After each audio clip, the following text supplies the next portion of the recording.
On MorningLine, thanks for joining us on this Wednesday. We're talking about The Next Door. Our guests with us all with this organization in town that does some great work with women who are dealing with all kinds of physical, emotional issues, drugs, alcohol, mental illness. Cindy Sneed, Patience Ruffin, and Michelle Clary with us. Real quickly, as we said in our first segment, and we can take your calls if you have questions about women who may be in need. Why just women? Well, we get that question a lot. Why just women? We believe that women are complex, right? Us guys, we're just dummies. You're not dummies, but it's the complexity of being a woman, right? The roles that we have to take on. You're right. Yes. You're a mother, you're a wife, you're a sister, you're a friend, and you have these expectations on you, right? To be the nurturer, to be present, to look a certain way that media requires. And so we understand that, and we know that that is difficult, and the shame that could come along with having an addiction, right? You're someone's mom, you're someone's sister, you're someone's daughter. How can you have an addiction, right? Yeah. And so we get that, and we understood that there was the need to really give them a safe place to explore all of that without having to feel the shame of the addiction and feel the shame and the blame that could come along with that, and maybe a treatment center that has more of a mixed population. And so we really zone into that to do this holistic approach with our women, right? We get it. We get that it's complex being who you are. So how can we break up those roles, see you just as said person, and work on whatever those underlying issues are from every aspect, like you said, physical, mental, emotional. But you would do the same thing if you were treating men. We would. That way, but was there a need you saw for maybe focusing more on women because of the role maybe children were involved? Children's involved, and Cindy can really speak to the incarceration piece that we saw, that really how The Next Door started out. You know, that reintegration component from women coming from prisons. And so the need was seen there, and it was like, oh my goodness, you know, they were coming home and not really knowing how to reintegrate with their children when they got back home, or to find employment, or to even jump back into those roles. And when the women started The Next Door, which Cindy can really speak to, which is such a great story, they were able to help women understand that and to get back into the family unit in a very healthy place.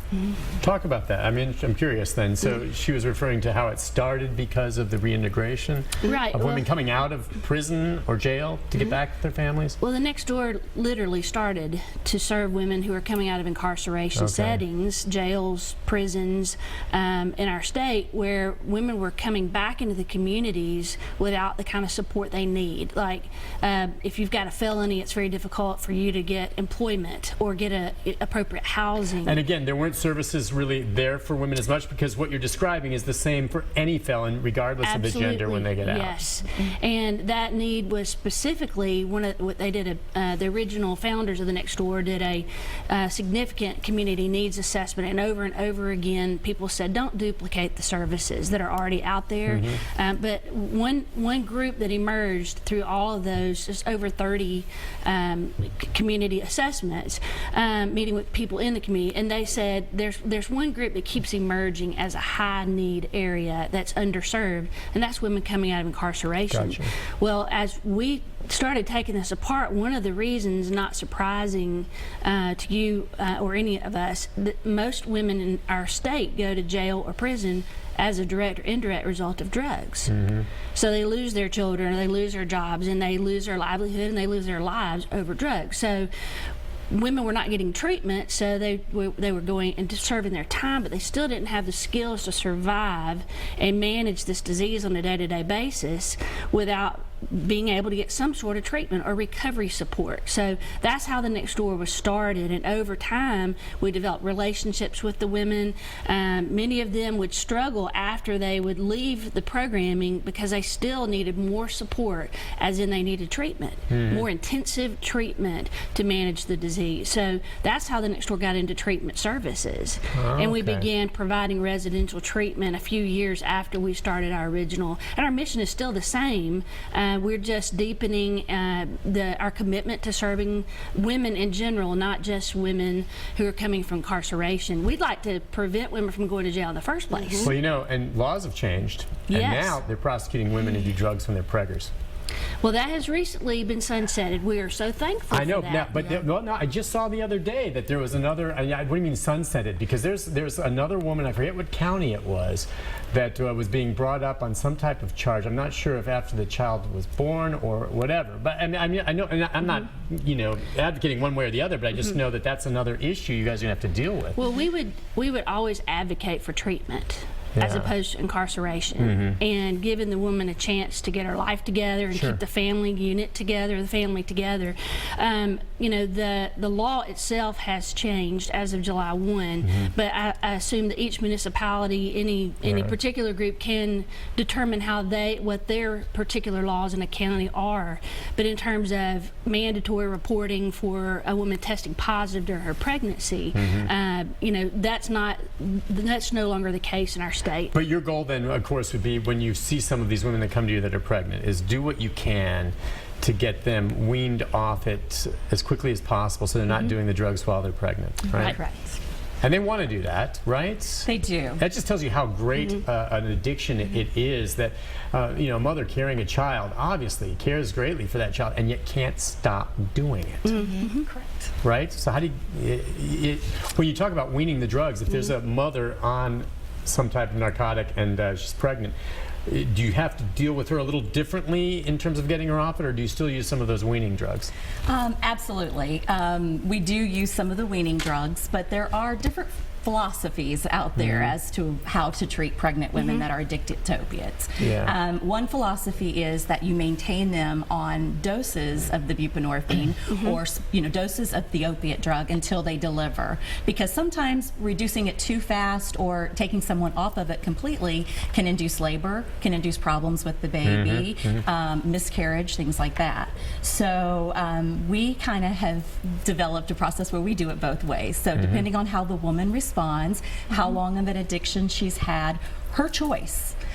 Whether or not she wants to remain on it, or it's best for her to remain on it throughout her Yeah, pregnancy. the doctors will help consult with her. Correct. Yeah. Correct. It's an interdisciplinary approach. if she stays on it and she listens to the doctor, what kind of issues do you have with the infant when it's born? If she does have it, it's going to be in the child's system, correct? It is. But there's no way around it. It already was when she came to you, right? So. Correct. It's called NAS syndrome, which is neonatal abstinence syndrome. Okay. And it's like where the babies are born and they're shaking. They're very uncomfortable.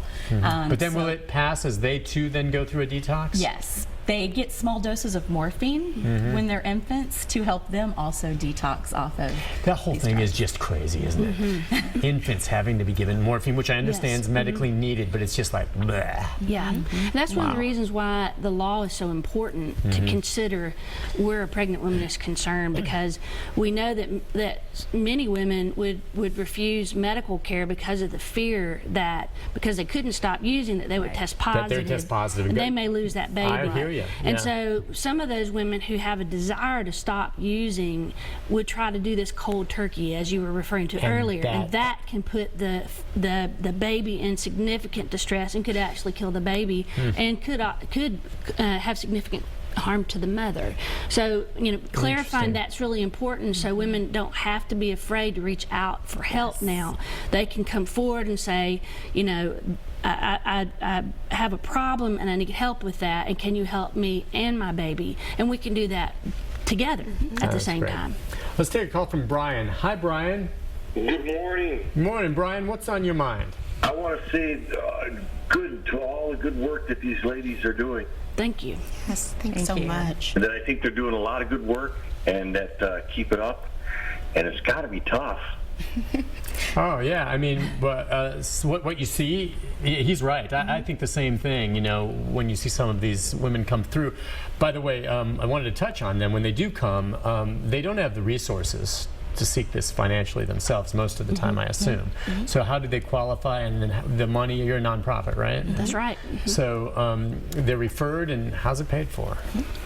Well, we actually take a variety. We actually have a variety of resources, because what we wanted to be in a position, because it is our mission, to say to a woman, we were going to give everything potential way of getting you into treatment without having to worry about how to pay for it. And we're still working on that every day. That's not a simple process. No, yeah. But we take commercial insurance, so all the major carriers we are contracted to provide, because one of the things that people think that is not true is that addiction is only in certain neighborhoods or zip codes, and that's just not true.